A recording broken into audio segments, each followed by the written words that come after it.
بسم الله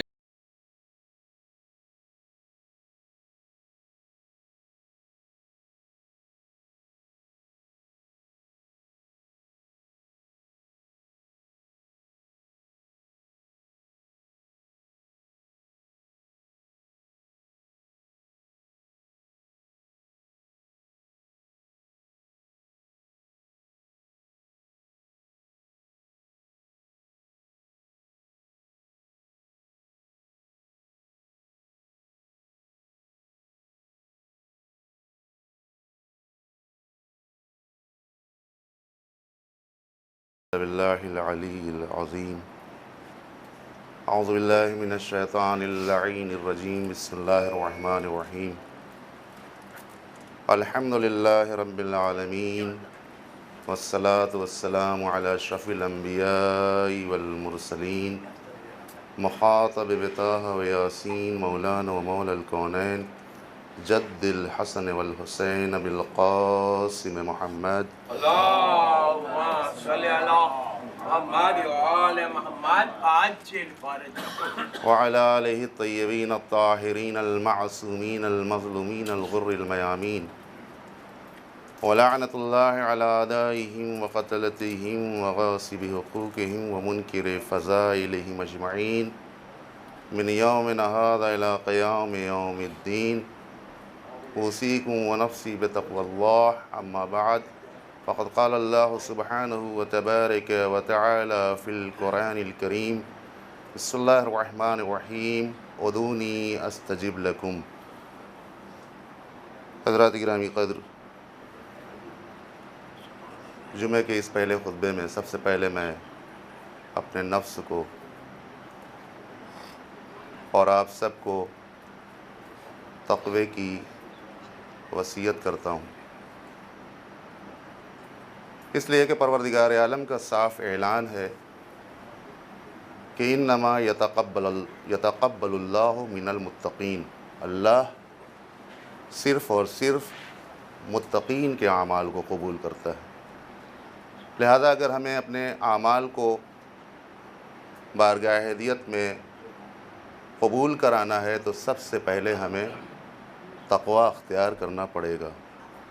اگر ہم متقی نہیں بن سکے، اگر ہم پرہیزگار نہیں بن سکے، اگر ہم زاہد نہ ہو سکے، اگر ہم پارسا نہ بن سکے تو ہمارا عمل بارگاہ ہدیت میں قابل قبول نہیں ہے، اس لیے کہ انما کی قید لگی ہوئی ہے. دوسرا یہ بھی کہ اللہ متقین کو پسند کرتا ہے، دوست رکھتا ہے.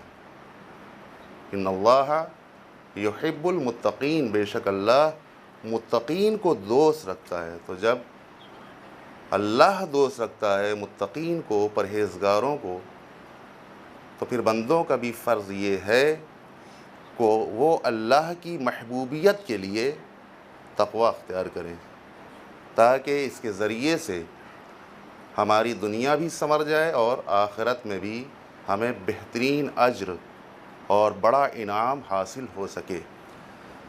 بہرحال یہ بہترین ایام چل رہے ہیں، تقوی کے حصول کے لیے بہترین موقع ہے، بہترین وقت ہے. اس میں ہمیں استفادہ کرنا چاہیے. ذاکرین اکرام کی گفتگو سننے کے بعد اپنے اندر وہ صلاحیت پیدا کرنی چاہیے کہ جس کے ذریعے سے پروردگار عالم ہم کو محبوب کرنے لگے. صرف سن لینا، صرف لکھ لینے سے ہم متقی نہیں ہو سکتے ہیں جب تک کہ ہم عملی میدان میں آگے نہ بڑھیں گے. اگر عملی میدان میں ہم آ رہے ہیں تو ہمارا لکھنا بھی اچھا ہے اور ہمارا سننا بھی اچھا. اور لکھنا اور سننا اس لیے بھی بہتر ہے تاکہ اپنی زندگی کو ہم اس طرح سے ڈھال سکیں جیسا کہ پروردگار عالم ہم کو دیکھنا چاہتا ہے اور معصومین علیہم السلام نے جس چیز کی فرمائش کی ہے. لہذا اسی اعتبار سے چونکہ ہمارے ساتھ یہ بھی نسبت ہے کہ ہم مولا حسین کے چاہنے والے ہیں، ہم مولا حسین کے شیدائی ہیں، لہذا ہمیں زیادہ سے زیادہ تقوی اختیار کرنا چاہیے اور ان کاموں کو انجام دینا چاہیے کہ جس سے پروردگار عالم راضی ہو جائے، خوشنود ہو جائے، ہمارے نبی ہمیں پسند کریں، ہمارے ائمہ ہم سے راضی اور خوشنود ہو سکیں. اب آئیے جس آیہ کریمہ کی تلاوت کا شرف حاصل کیا ہے، آپ اس آیت کو اکثر سنا کرتے ہیں، اکثر پڑھا کرتے ہیں، ادعونی استجب لکم، تم مجھ سے مانگو میں قبول کرنے والا ہوں۔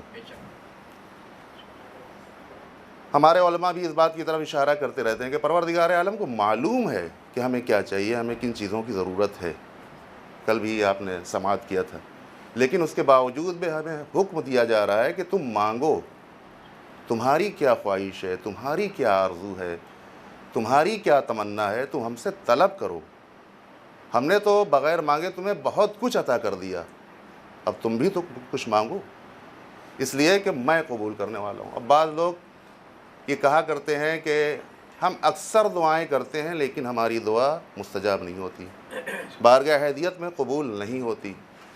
تو عزیزان محترم، دعا ہم کرتے رہیں اس لیے کہ حکم پروردگار ہے، دعا ہم کرتے رہیں اس لیے کہ ہماری ضروریات زندگی میں سے ہے دعا، دعا ہم کرتے رہیں اس لیے کہ عبادت پروردگار عالم ہے دعا، لہذا دعا ہمیں کریں۔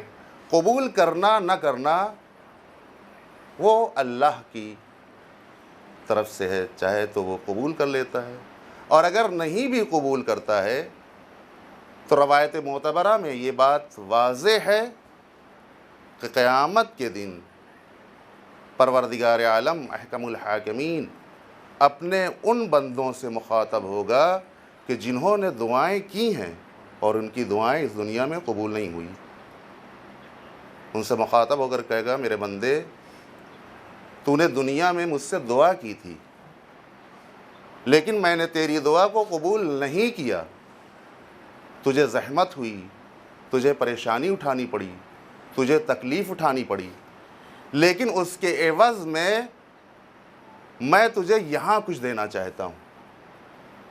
اور پروردگار عالم وہ دعا کہ جو بندے نے کی ہے اور قبول نہیں ہوئی ہے، پروردگار عالم جب وہاں اس کا اجر عطا فرمائے گا تو یہ بندہ اس کو دیکھنے کے بعد خوش ہو جائے گا، مسرور ہو جائے گا اور تمنا کرے گا کہ کاش کہ دنیا میں ہماری کوئی بھی دعا قبول نہ ہوئی ہوتی، تو یہاں پہ ہمیں بہترین اجر اور بہترین ثواب ملتا، جہاں پر اس بندے کو سخت ضرورت ہے وہاں پہ اس انسان کو ضرورت ہے کہ انسان وہاں کا سرمایہ لے کر کے جائے، لہٰذا یہ بندہ خوشنود ہو جائے گا، خوش ہو جائے گا، مسرور ہو جائے گا کہ پروردگار عالم نے جو ہماری دعا دنیا میں قبول نہیں کی تھی اس کے عوض میں ہمیں کیا کچھ عطا نہ کر دیا۔ لہذا عزیزان گرامی، ہمیں سوچنا چاہیے، فکر کرنا چاہیے کہ ہم بارگاہ رب العزت میں جو دعا کر رہے ہیں اور وہ دعا مستجاب نہیں ہو رہی ہے تو ہمیں مایوس نہیں ہونا چاہیے، اس لیے کہ دیکھیے اگر ہم مایوس ہو جائیں گے تو دعا کرنا چھوڑ دیں گے، کہ ہماری جب دعا ہی قبول نہیں ہوتی تو فائدہ کیا ہے دعا کرنے کا، اور جب دعا کرنا چھوڑ دیں گے تو جو ہمیں اجر آخرت میں ملنے والا ہے اس اجر سے ہم محروم ہو جائیں گے، اور شیطان جو ہمارا کھلا ہوا دشمن ہے، جو ہر دقیقہ اسی کوشش میں لگا ہوا ہے کہ یہ انسان علیکم السلام دعا کرنے ہی نہ پائے، اس لیے کہ اس کو یہ بات پتہ ہے، معلوم ہے کہ دعا کرنا عبادت بھی ہے اور پروردگار عالم کو پسند بھی ہے کہ بندہ ہمارا مجھ سے دعا کرے، مجھ سے کچھ طلب کرے، لہذا اس کی کوشش یہ رہتی ہے، کوشش یہ ہوتی ہے کہ اس بہترین عبادت سے انسان محروم ہو جائے اور اس کو جو اجر آخرت میں ملنے والا ہے اس کو یہ اجر نہ ملنے پائے۔ لہذا عزیزان گرامی، ہمیں ہر آن ہر لمحے اس بات کی صحیح اور کوشش کرتے رہنا ہے کہ ہمیں دعا کس انداز میں کرنا ہے۔ میں نے دعا کے سلسلے میں پچھلے جمعہ میں کچھ باتیں عرض کی تھی کہ دعائیں کس کے حق میں کس کی قبول ہوتی ہیں۔ اب آج ہم یہ بیان کریں گے کہ اوقات دعا کیا ہے، دعا کس وقت کی جائے کہ باب اجابت سے ٹکرائے اور وہ دعا رد نہ ہونے پائے، دعا قبول ہو جائے۔ تو اس بارے میں کافی میں جناب مرسل اعظم رسول خدا صلی اللہ علیہ وآلہ وسلم سے صلی اللہ محمد یہ روایت ملتی ہے کہ بہترین دعا کا وقت سحر کا وقت. اگر انسان یہ چاہ رہا ہے کہ اس کی دعا رد نہ ہونے پائے، بارگاہ ہدیت میں اس کی دعا قبول ہو جائے، تو وہ صبح سویرے اٹھ کر کے دعا کرے تاکہ اس کی دعا مستجاب ہو سکے. بہترین وقت دعا کا سحر کا وقت. اور اس کے بعد ہمارے مولائے کائنات امیر المومنین علی ابن ابی طالب علیہ السلام نے محمد آل محمد آج اوقات دعا کے سلسلے میں فرمایا ہے کہ 4 وقت اگر انسان کو 4 وقت میں سے کوئی ایک وقت بھی انسان کے ہاتھ لگ جائے تو اس کو غنیمت سمجھنا چاہیے اور اس وقت دعا کرنا چاہیے. اب ہم اپنا جائزہ لیں کہ جن 4 اوقات کے بارے میں ہمارے مولا نے یہ ارشاد فرمایا ہے، کیا ہم اس وقت دعائیں کرتے ہیں یا نہیں؟ مثلا مولانا نے فرمایا کہ جس وقت انسان قرآن کی تلاوت کر رہا ہو اس وقت دعا کرے، یا قرآن کی تلاوت کے فوراً بعد دعا کرے تو اس کی دعا ضرور مستجاب ہوگی، بارگاہ ہدیت میں ضرور قبول ہوگی. تو اس کو ہمیں چیک کرنا چاہیے کہ کیا قرآن کی تلاوت کے وقت ایسی کیفیت ہمارے اندر پیدا ہوتی بھی ہے کہ نہیں، کہ ہم پروردگار عالم کی بارگاہ میں کوئی اپنی حاجت طلب کریں، کوئی ایسی دعا کریں کہ جس کے ذریعے سے ہماری دنیا و آخرت دونوں سنور سکے، دنیا و آخرت دونوں کو لے کر کے ہمیں چلنا. دوسرے یہ کہ جس وقت اذان ہو رہی ہو اس وقت اگر انسان دعا کرے گا تو اس کی دعا ضرور مستجاب ہوگی، اس کی دعا رد نہیں ہو سکتی ہے. اور اس کے بعد پھر تیسری وقت کو بتلایا ہے مولا نے کہ جس وقت بارش ہو رہی ہو اگر انسان اس وقت دعا کرے تو اس کی دعا رد نہیں کی جا سکتی، اس کی دعا ضرور قبول ہوگی. اور چوتھا وہ وقت کہ جس وقت انسان کے اوپر رقت طاری ہو جائے. اب رقت کیسے طاری ہوگی؟ یا خوف الہی کے ذریعے سے، یا معصومین علیہ السلام کی جب مصیبت بیان کی جا رہی ہو اس وقت جب رقت طاری ہو تو انسان جب اپنے ہاتھوں کو بلند کرے گا بارگاہ ہدیت میں تو وہ خالی ہاتھ نہیں پلٹایا جائے گا بلکہ اس کی دعا ضرور قبول کی جائے گی. تو مولا نے یہ ارشاد فرمایا ہے کہ ان 4 وقت میں سے اگر کوئی ایک وقت بھی اس کے ہاتھ آ جائے تو اس انسان کو غنیمت سمجھنا چاہیے. بات کر کے گفتگو کر کے اس وقت کو ضائع نہیں کر دینا چاہیے بلکہ بارگاہ ہدیت میں اپنی حاجات کو رکھنا چاہیے تاکہ پروردگار عالم اس کی دعا کو مستجاب فرما لے. ایک روایت اور ہے امام ہشتم امام رضا علیہ السلام سے صلی اللہ محمد آل محمد واجل. آپ کا ارشاد گرامی ہے کہ جو یہ نماز ہے فریضہ ہے، نماز ہے یومیہ، پروردگار عالم نے اس کو بہترین اوقات میں رکھا ہے. لہذا اگر ان نماز ہے یومیہ کے بعد، نماز ہے فریضہ کے بعد انسان اپنی حاجت کو طلب کرے گا تو پروردگار عالم اس کی حاجت کو ضرور قبول فرمائے گا، اس کی حاجت کو ضرور قبول کرے گا. لہذا اس وقت کو بھی دیکھنا چاہیے کہ جو ہمارے امام ہشتم نے فرمائش کی ہے کہ نماز ہے یومیہ کے بعد ہم کو ضرور دعا کرنا چاہیے. اور اس کے بعد پھر جس طریقے سے اوقات کا دخل ہے قبولیت دعا میں، اسی طریقے سے مقامات کا بھی دخل ہے. اگر ان مقامات پر ہم پہنچ جائیں تو ہماری پوری کوشش ہو کہ بارگاہ ہدیت میں ایسی دعائیں کریں کہ جن کے ذریعے سے ہماری دنیا و آخرت سنور جائے. اس میں سے پہلی جگہ کون سی ہے؟ مسجد الحرام. اگر کوئی انسان مسجد الحرام میں پہنچ جا رہا ہے تو اس کو غنیمت سمجھنا چاہیے کہ پروردگار عالم کی ہم بارگاہ میں آ گئے ہیں، مسجد الحرام میں ہم آ گئے ہیں. لہذا اس وقت اگر انسان دعا کرے گا تو اس کی دعا پروردگار عالم ضرور قبول کرے گا. دوسرا کون سا مقام ہے کہ جہاں ضرور دعا مستجاب ہوتی ہے، رد نہیں ہو سکتی ہے؟ مسجد نبوی. اگر انسان مسجد نبوی پہنچ جا رہا ہے تو مقام کے لحاظ سے قبولیت دعا کے لیے یہ مقام بہت ہی اہم ہے. یہاں پر دعائیں ضرور قبول ہوتی ہیں، مستجاب ہوتی ہے۔ ایک دوسرے کے لیے دعا کرنا چاہیے، ایک برادر مومن دوسرے برادر مومن کے لیے دعا کرے اور وہاں پہ دعا ضرور قبول کی جاتی ہے۔ تیسرا کون سا مقام ہے؟ مسجد کوفہ۔ اگر پروردگار عالم کسی کو یہ توفیق عنایت فرما دے کہ وہ مسجد کوفہ تک پہنچ جائے تو پھر وہاں پر اپنی حاجات کو وہ رکھ سکتا ہے، وہاں پر اپنی دعائیں وہ کر سکتا ہے اور وہاں پر اس کی دعائیں ضرور قبول کی جائیں گی۔ چوتھی جگہ کون سی ہے؟ چوتھا مقام کون سا ہے؟ بیت المقدس۔ اگر انسان بیت المقدس تک پہنچ جا رہا ہے تو پروردگار عالم اس کی دعاؤں کو ضرور قبول فرمائے گا۔ پانچویں کون سی جگہ ہے، کون سا مقام ہے کہ جہاں ہماری دعا رد نہیں ہو سکتی ہے؟ مقابر شہداء پر اگر پہنچ گیا، صلحاء کی قبروں پر اگر پہنچ گیا، اگر والدین کی قبر پہ پہنچ جا رہا ہے یہ اور وہاں دعا کرے یہ انسان، تو پروردگار عالم اس کی دعا کو رد نہیں کر سکتا ہے، اس کی دعا ضرور مستجاب ہوگی، اس کی دعا ضرور قبول ہوگی۔ اس کے بعد پھر ہم کہاں پہ دعا کریں؟ کون سا مقام ایسا ہے کہ جہاں ہماری دعا رد نہیں کی جا سکتی ہے؟ وہ ہے تمام ائمہ معصومین علیہم السلام کے روضے، خصوصی طور پر روضہ امام حسین علیہ السلام، اللہم صلی علی محمد و آل محمد۔ کہ اگر ہم وہاں اپنی حاجات رکھیں گے تو پروردگار عالم ان حاجتوں کو ضرور قبول فرمائے گا۔ اور آپ نے ایک حدیث پچھلے سال سماعت کی تھی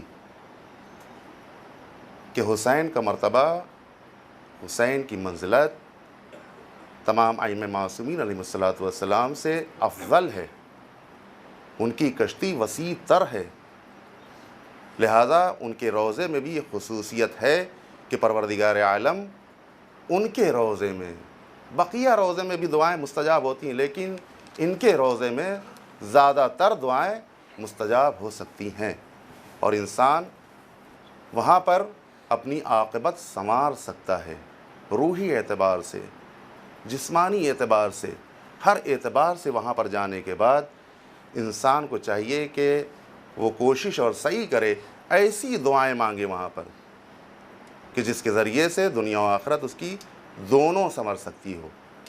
اس لیے کہ حسین کی بارگاہ عظیم بارگاہ ہے، وہاں پر جانے کا جب شرف حاصل ہو جائے تو اس انسان کو فخر کرنا چاہیے کہ ایسی جگہ پر ہم آ گئے ہیں کہ جہاں پر ہر مومن کی یہ تمنا ہوتی ہے کہ وہاں پہنچ جائے۔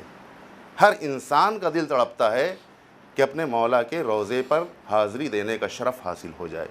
تو جب وہاں پر ہم پہنچ رہے ہیں تو ہم اپنے لیے بھی، اپنے عاقبت کے لیے بھی، ایک برادر مومن کی عاقبت کے لیے بھی ہم دعا کرتے رہیں تاکہ ہم سعید ہو سکیں اور حسین کی کشتی پر سوار ہو سکیں۔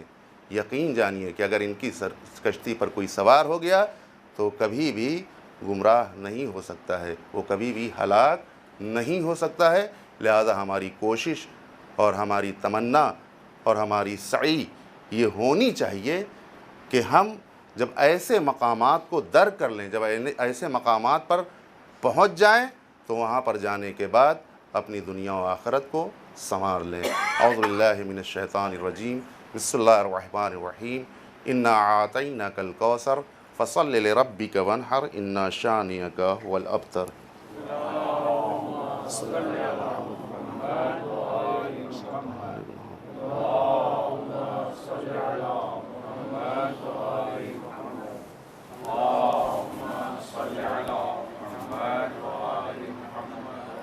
اعوذ باللہ من الشیطان الرجیم، بسم اللہ الرحمن الرحیم، الحمد للہ الذی لا یبلغ مدحہ القائلون ولا یحصی نعماءہ العادون ولا یؤدی حقہ المجتہدون، اللہم صل وسلم علی صاحب دعوت النبویہ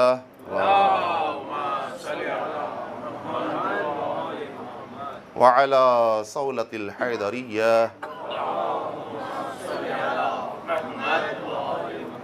وعصمت الفاطمیہ والحلم الحسنیہ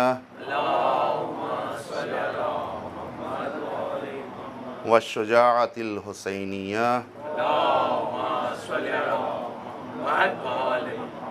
والعبادت السجادیہ والآثار الباقریہ والمعاصر الجعفریہ والعلوم الکاظمیہ والرضا الرضویہ والجود التقویہ والنقاوة النقویہ والحیبة العسکریہ والغیبة الالہیہ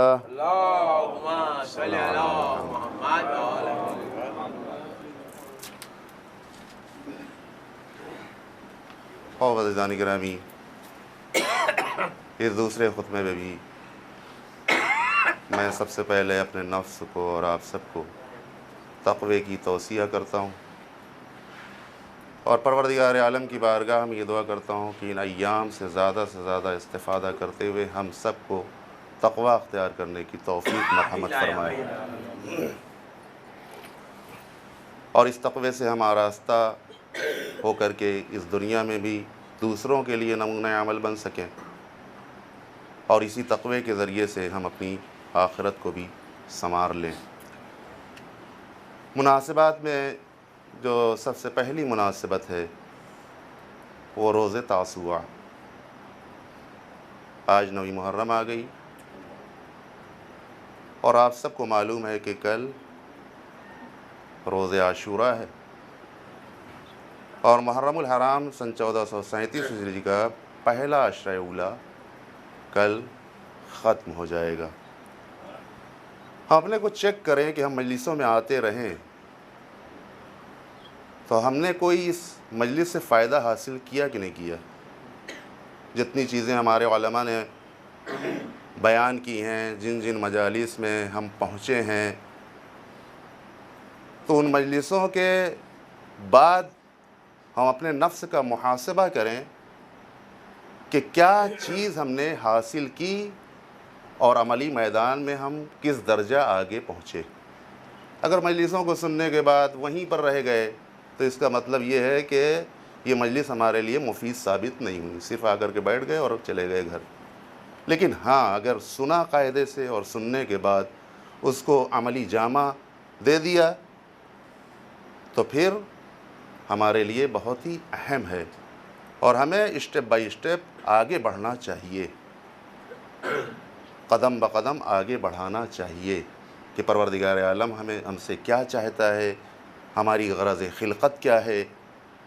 ان تمام مجلسوں کو سننے کے بعد ہمارے اوپر فرض یہ ہوتا ہے کہ جتنی چیز بھی ہم جان گئے ہیں اس کے ہم عالم ہو گئے، اور جب عالم ہو گئے تو اس کے اوپر عمل کرنا ہمارا فرض ہو گیا، عمل کرنا چاہیے، ورنہ علم بغیر عمل کے بیکار ہے، عبث ہے، اس کا کوئی فائدہ نہیں ہے۔ لہذا ہمیں یہ کوشش کرنی چاہیے کہ جتنی بھی چیزیں وعظ کی حیثیت سے جو ہم سنیں، جو باتیں ہمیں پتہ چل جائیں، اس پر ہم عمل پیرا ہو سکیں، تاکہ ان مجلسوں کا مقصد حاصل ہو سکے، تاکہ ہم اپنی دنیا کو سنوار سکیں انہی مجلس کے ذریعے سے، تاکہ اپنی آخرت کو بھی سنوار سکیں انہی مجلس کے ذریعے سے، تاکہ یہ ہمارا رونا مفید ثابت ہو سکے۔ اب آج 9 محرم ہے، کل آپ نے جناب علی اکبر کے مصائب کو سنا، محظوظ ہوئے آپ لوگ، مصاب ہوئے آپ لوگ، لیکن کیا صرف رو لینا ہی کافی ہے؟ جناب علی اکبر نے اپنی اتنی عظیم قربانی اسلام کے لیے پیش کر دی، تو کیا صرف چند آنسو کے ذریعے سے ہمیں خراج عقیدت پیش کر دینا چاہیے یا نہیں؟ حق و باطل کے درمیان میں جو فاصلہ ہو گیا ہے، اس کو اگر ہم سمجھ گئے ہیں تو باطل کے مقابل میں آ کر کے حق کا اظہار کرنا چاہیے۔ عزیزان گرامی، آج 9 محرم ہے، آج بڑی عظیم مصیبت کا دن ہے، اس لیے کہ تقریباً 2 روز ہو گئے ہیں کہ خیمہ اہل حرم میں پانی موجود نہیں ہے۔ ہم تو سیراب بھی ہو رہے ہیں، منع نہیں ہے، بہترین شربت بھی نوش کر رہے ہیں، لیکن بہترین شربت کو نوش کرنے کے بعد کبھی کیا یہ توفیق ہوئی کہ یہ کس کے صدقے میں ہم کو مل رہا ہے؟ اگر امام عالی مقام اتنی عظیم قربانی کو نہ پیش کرتے تو نہ ایک دانہ اگ سکتا تھا اور نہ ہی پانی میسر ہو سکتا تھا۔ یہ عظیم قربانیوں کا نتیجہ ہے کہ جو ہم آج سیراب ہو رہے ہیں، جو آج ہم طرح طرح کی چیزوں کو کھا رہے ہیں، تو ہمیں سوچنا چاہیے کہ جس کے صدقے میں ہمیں مل رہا ہے اس کو ہم نے کتنا یاد کیا، اس کو اپنی لائف میں ہم کتنا لے آئے، اپنی عملی زندگی میں ان کو ہم نے کتنا دوسروں تک ان کو پہنچایا اور ان کے پیغام کو عام کیا۔ اگر یہ تمام جذبے ہیں ہمارے اندر تو یقین جانیے کہ اللہ بھی خوش ہے، اس کا نبی بھی خوش ہے، اور ائمہ بھی خوش ہیں، اور خصوصی طور پر امام حسین علیہ السلام بھی خوش ہوں گے کہ یہ لوگ ہمارے مشن کو آگے بڑھا رہے ہیں۔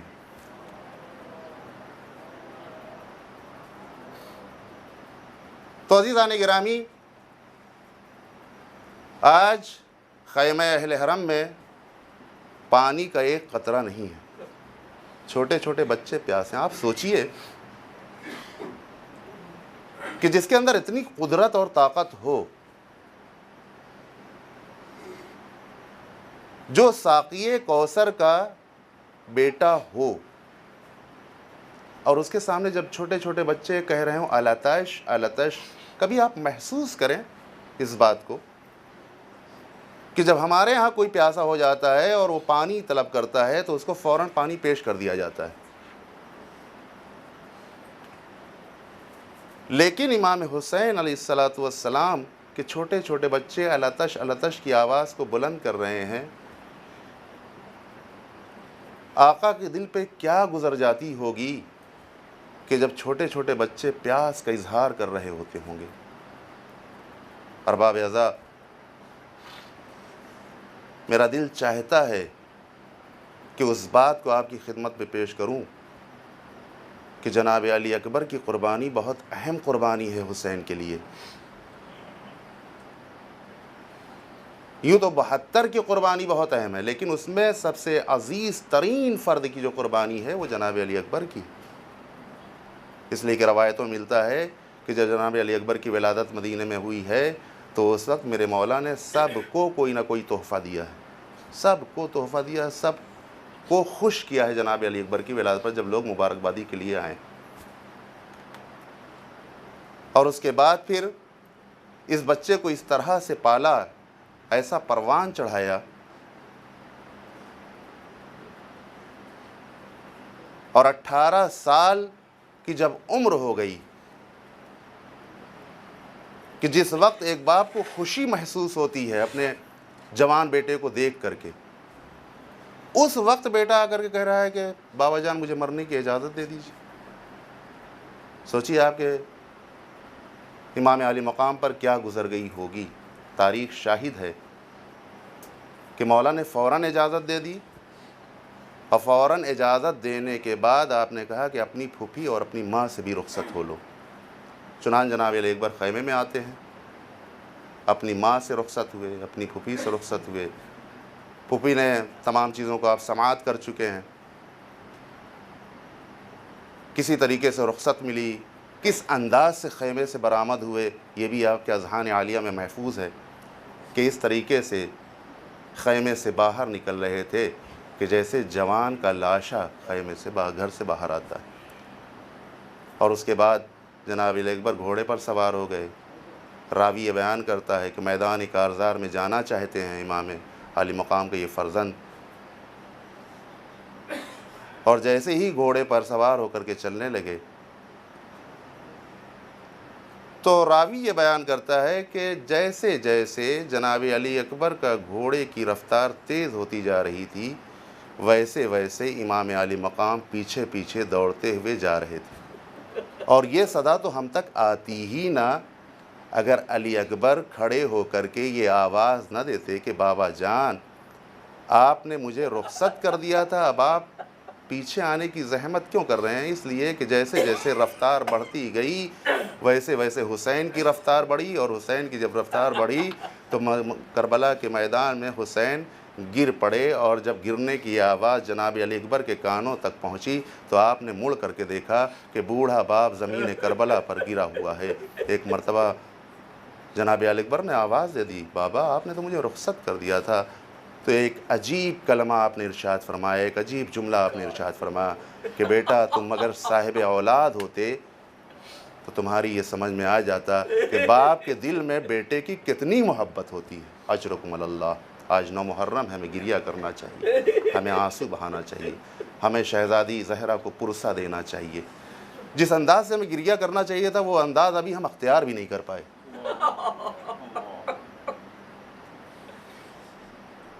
ایک دن میں 72 کا جنازہ نکل گیا۔ جناب زینب نے کیسے گریہ کیا ہے، جناب ام کلثوم نے کیسے پچھاڑیں کھائیں، خود سید سجاد نے کیسے گریہ کیا ہے، جبکہ ان کو رونے کی اجازت بھی نہیں تھی، اور ہمارے اوپر رونے کی کوئی پابندی بھی نہیں ہے۔ اگر ہم روئیں گے، گریہ کریں گے معرفت کے ساتھ تو اس کا اجر زہرا ہم کو دیں گی، اس کا اجر اللہ ہم کو دے گا۔ ارباب اعضاء جناب علی اکبر میدان کارزار میں پہنچے۔ آپ جانتے ہیں کہ 3 دن کی بھوک اور پیاس، اور 3 دن کی بھوک اور پیاس میں صرف چل لینا یہ کمال کی بات ہے۔ اس لیے کہ انسان نحیف ہو جاتا ہے، لاغر ہو جاتا ہے، کمزور ہو جاتا ہے۔ آپ جب کل فاقہ رکھیں گے تو آپ کو یہ احساس ہوگا کہ اتنی گرمی کی شدت میں صبح سے لے کر کے عصر تک کے پانی نہ پینے کا یہ خاصہ ہوگا کہ ہمارا جسم ضعیف ہو جائے گا، ناتما ہو جائے گا، ہماری آنکھوں سے کچھ دکھائی نہیں دے گا۔ اگر واقعی فاقہ ہم نے رکھ لیا، پانی نہ پیا، تو آپ سوچئے جو 3 دن کا بھوکا اور پیاسا ہو اس کا کیا عالم ہوگا۔ اور تاریخ بتاتی ہے کہ جناب علی اکبر میدان کارزار میں آ کر ایک عظیم جنگ کرتے ہیں، اور عظیم جنگ کرنے کے بعد دوبارہ واپس آتے ہیں۔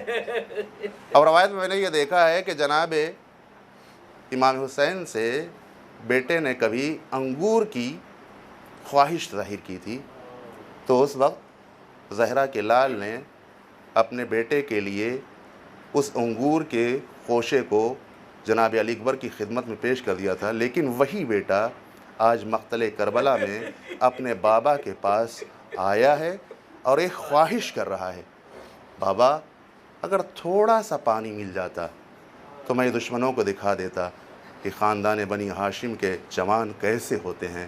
ارباب اعضاء، ایک مرتبہ حسین کو اس کہنے پر پیار آیا، محبت پدری آئی جناب امام حسین کے اندر، اور اس کے بعد امام علی مقام نے فرمایا بیٹا تم اپنی زبان کو ہماری زبان میں دے دو۔ تاریخ بتاتی ہے کہ جناب علی اکبر نے جیسے ہی اپنی زبان اپنے بابا کے دہن میں ڈالی، بس فوراً ہی اپنی زبان کھینچ لی۔ بابا آپ تو مجھ سے زیادہ پیاسے معلوم ہوتے ہیں، اس لیے کہ آپ کی زبان میں تو کانٹے پڑ گئے ہیں۔ اجرکم اللہ۔ امام علی مقام کو بتانا تھا بیٹا صرف تم ہی پیاسے نہیں ہو، میں تو اپنی پیاس کا احساس تمہیں دلانا چاہتا ہوں، اور تم نے خود ہی یہ ذکر کر دیا کہ واقعاً بابا آپ تو مجھ سے زیادہ پیاسے ہیں۔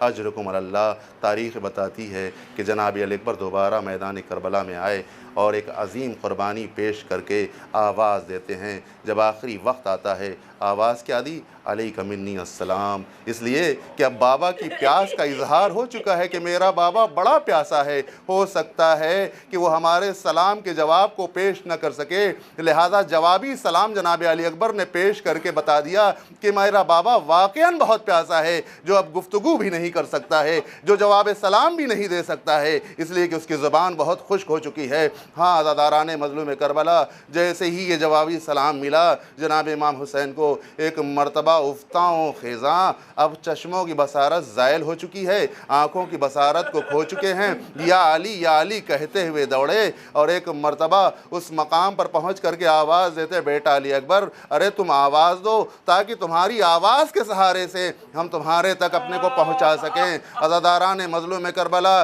تاریخ بتاتی ہے ایک مرتبہ امام عالی مقام اپنے بیٹے کے سرحانے پہنچ گئے، اور سرحانے پہنچنے کے بعد اپنے بیٹے کے سر کو اپنے زانو پر رکھ لیا۔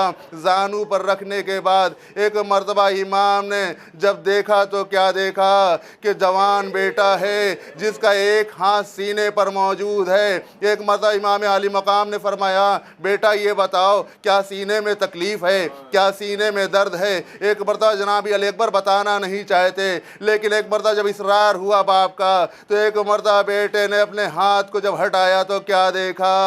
ارے ایک مرتبہ امام عالی مقام نے یہ دیکھا کہ ایک گہرا زخم ہے اور اس زخم میں نیزے کی انی ٹوٹی ہوئی ہے۔ اب عظیم امتحان کو دینے کے لیے حسین نے اپنے زانوؤں کو توڑ کر کے زانوؤں کے بل زمین کربلا پر بیٹھ گئے۔ اس امتحان کو دیکھنے کے لیے جناب ابراہیم جنت سے چلے آئے، جناب اسماعیل جنت سے چلے آئے، سارے انبیاء جنت سے آ گئے کہ دیکھیں یہ عظیم امتحان حسین کس طریقے سے دیتے ہیں۔ ارباب اعضاء تاریخ بتاتی ہے کہ ایک مرتبہ جناب امام علی مقام نے اپنے ہاتھوں کو سینہ اکبر کے زخم میں ڈالا، اور ایک مرتبہ یا علی کہہ کر کے جب اپنا ہاتھ نکالا ہے تو عزاداران مظلوم کربلا اس نیزے کے انی کے ساتھ جناب علی اکبر کا کلیجہ بھی نکل آیا۔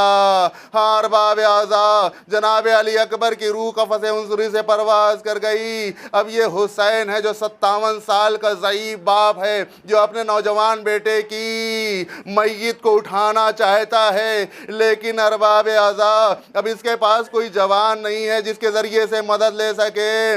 ایک مرتبہ چاہتے تو ہیں کہ اپنے نوجوان بیٹے کو اٹھا لیں، کوشش کے باوجود جب نہ اٹھا سکے تو میرے مولا نے آواز دی، ارے بچوں آؤ اس بوڑھے باپ کی مدد کرو۔ ارباب اعضاء چھوٹے چھوٹے بچے آئے ہوں گے، علی اکبر کے جنازے کو لے کر کے خیمے میں پہنچے ہوں گے۔ جناب ثانیہ زہرا نے جب اس منظر کو دیکھا ہوگا تو ایک مرتبہ تڑپ کر کے آواز دی ہوگی، اے بیٹا کیا میں نے تجھے اسی سن کے لیے پالا تھا کہ تو خاک و خون میں غلطہ ہو جائے؟ ہاں ارباب اعضاء، آج 9 محرم ہے، آج اور کل اور شب عاشور میں ہمیں اس طرح سے گریہ کرنا ہے، اس طرح سے رونا ہے کہ جناب شہزادی زہرا ہم کو دعائیں دیں۔ ارباب اعضاء آج شب عاشور آ جائے گی، یہ شب مولانا نے اس کی طرف اشارہ فرمایا ہے کہ امام نے اس شب کی مہلت کیوں لی تھی؟ کیا صرف عبادت خداوندی کے لیے لی تھی؟ نہیں ارباب اعضاء، تاریخ بتاتی ہے کہ اس کی کچھ اور مصلحت تھی، اور ان مصلحتوں میں سے ایک مصلحت یہ تھی کہ حر ابن یزید ریاحی کو آنا تھا اس طرف، لہذا ایک رات کی مہلت لی گئی۔ شب عاشور عبادت و اطاعت خداوندی میں مصروف کیا، اور اس کے بعد کل روز عاشور آ جائے گی۔ ارباب اعضاء، کل کے دن چاہے ہمیں کوئی لفظی سہارا دے یا نہ دے، ہمیں گریہ کرنا چاہیے، رونا چاہیے، اپنے خاندان، اپنے عزیزوں کے ساتھ بیٹھ کر کے، اپنے گھر والوں کے ساتھ بیٹھ کر کے مصیبت حسین کو یاد کر کے گریہ کرنا چاہیے، رونا چاہیے، اس لیے کہ ائمہ نے ہمیں یہی طرز سکھایا ہے کہ جب روز عاشورہ آ جائے تو اپنے گھر میں بیٹھ کر کے اپنے بچوں کو جمع کر کے اور ان کے سامنے اہل بیت اطہار کی مصیبت کو ذکر کرنا چاہیے، اور اس کے ذریعے سے ہم اپنی عاقبت اور آخرت کو سنوار سکتے ہیں۔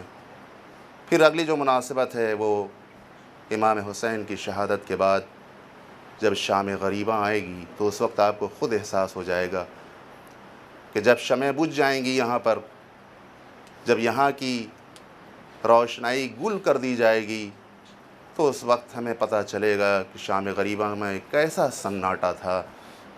اور اس کے بعد وہاں تو مردوں میں صرف سید سجاد تھے اور اس مردوں میں کوئی باقی بھی نہ تھا۔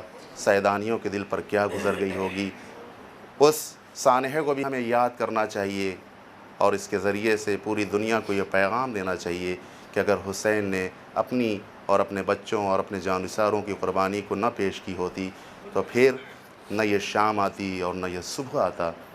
لہذا عزیزان گرامی، بس ہمارے پاس زیادہ وقت نہیں ہے، مناسبات تو اس ہفتے کی بہت زیادہ ہیں۔